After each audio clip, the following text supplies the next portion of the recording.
মা, তুই তো জানিস না, কবি অ্যামরিপন মিয়া। মা, তুই তো জানিস না আমি কত কষ্ট পাই এই ভিন দেশে। কেউ আমার নামেও ডাকে না, তুই যে বাবা বলে ডাকতি, সেই ডাকটা এখন শুধু ঘুমের মধ্যে পাই।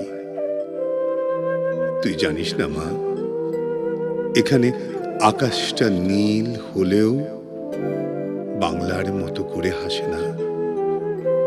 চাঁদটা দেখি, কিন্তু তোর উঠোনে কুয়াশার মতো কোমল নয়। তুই জানিস না মা, আমি এখানে নিজেকে চেনাতে বলি আই এম ফ্রম বাংলাদেশ। ওরা মাথা নাড়ে, কিন্তু কেউ বোঝে না বাংলাদেশে মানে কতটা বুকের ব্যথা, কতটা বাঁচার শপথ। তুই জানিস না মা, ঈদের সকালে আমি হেসে সেলফি দিই ঠিকই, কিন্তু বুকের ভেতর ভেঙে যায় একটা শব্দ, তুই আসিস না কেন রে?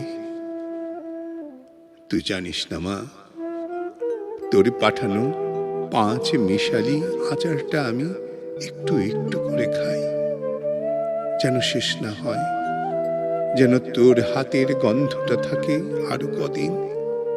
মা, তুই জানিস না, টিকিটের টাকা জমালেই আমি সব ফেলে চলে আসতে চাই, কিন্তু পেছনে বাচ্চার স্কুল, লোন, অফিস, এই কাঁচের খাঁচাটা আমায় আটকে রাখে।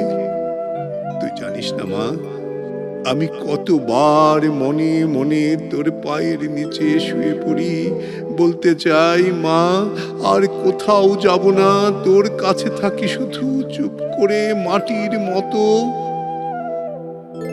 তুই জানিস না মা, এই দূর দেশে আমার আসল বাড়িটা তুই, আর সেইখানেই আমার চিরকাল ঘর, সেইখানেই আমার চিরকাল